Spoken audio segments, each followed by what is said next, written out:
So Dave, you're a busy pastor from Dublin.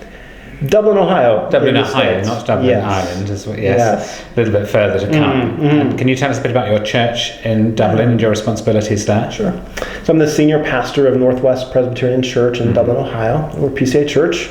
And PCA, what does that mean? So we're Presbyterian Church in America, is the denomination that we're part of.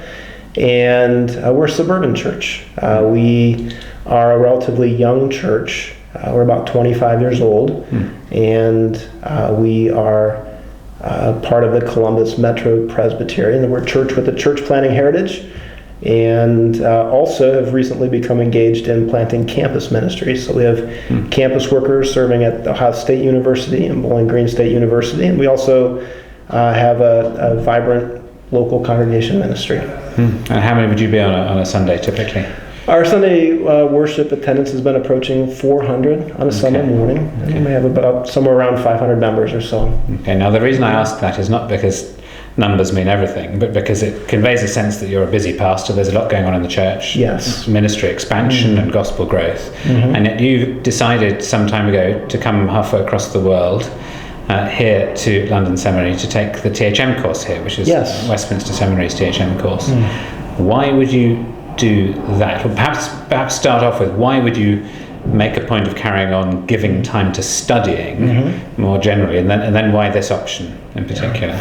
So 6 or 7 years ago, when I started, I was about 13 years into local church ministry, and I had just discerned that it was easy to get stuck into patterns and rhythms of study and work that not necessarily were becoming easier, but were becoming very, very familiar. So a large part of my week would be spent preparing sermons, and then in addition, pastoral responsibilities, but not necessarily finding ways to broaden my horizons theologically, to engage in ideas or with writers, thinkers, present, past, who are outside of my comfort zone, or even more outside of my regular weekly requirements for producing and preaching a sermon. So I talked with my wife, Kim, and with the elders of our church about the opportunity for modular study. And I'd always been interested in church history and historical theology, back to MDiv studies. And at that point in time, the only way that you could study historical theology modularly was to travel to London Seminary. And as we were happy in our call and settled there and felt that we were to be at that local church, modular made sense, and London Seminary was the right choice. And so we began the course and tracked through the 6 modules from there. And you're here at the moment in London because you've just finished, and we've done the final little exam that we have to do at the end, and you've completed the course successfully, indeed with flying colours. So you made it. Made it through. So that's 6 trips here to do 1 week each, followed by a big thesis. So you've managed to accomplish all of that alongside the ministry. So it is doable, because a lot of men would look at this and think, how could I possibly do that?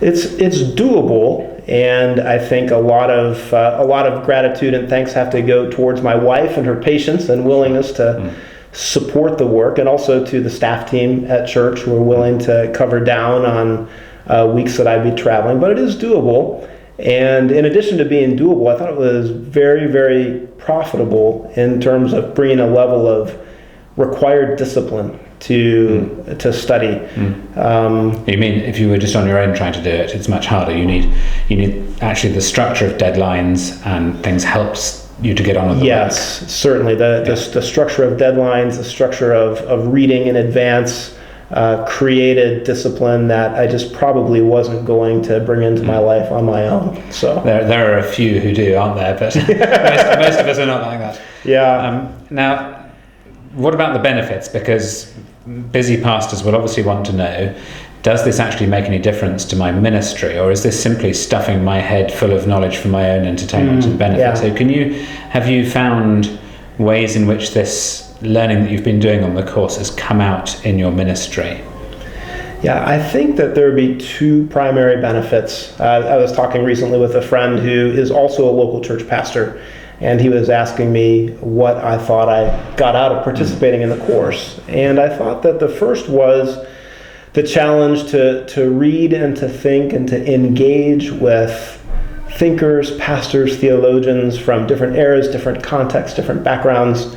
And that really, I think, challenged me in ways that were helpful not only academically, but also pastorally. Because as we, in the modules and through the reading and in the paper writing, try to understand the context in which other of God's people lived and worked, we understand how to serve in our context. Not that the contexts are identical, but in watching people try to understand and apply the gospel for their time, preparing us to think about how to understand and apply the gospel in our time. So that would be the first area of benefit. And I just personally needed the discipline of the coursework to be able to do that. Otherwise, I think I just would have read the guys that I like to read. Sure. And the second benefit, I think, has been reflected in my preaching ministry. Not that I'm cribbing long quotes from Jonathan Edwards for sermons, but more in reading and thinking alongside of our predecessors. I think it's brought a robustness or a richness or maybe even a thickness to the preaching. Thickness in the right sense. Yeah, thickness in the right sense. I might have been accused of being thick beforehand. You've got even thicker by doing Yeah, that's right. That's great. That's that's exactly. Yeah. So is that thickness presumably like depth? Is that and others have commented on it as well. I think that just in being stretched to think more precisely, to think more accurately, to be challenged on some assumptions, and then to think about how to carry the learning into the kind of weekly instruction that we do in pastoral ministry has been helpful, because there is a translation process that needs to happen as well, and that's been very well.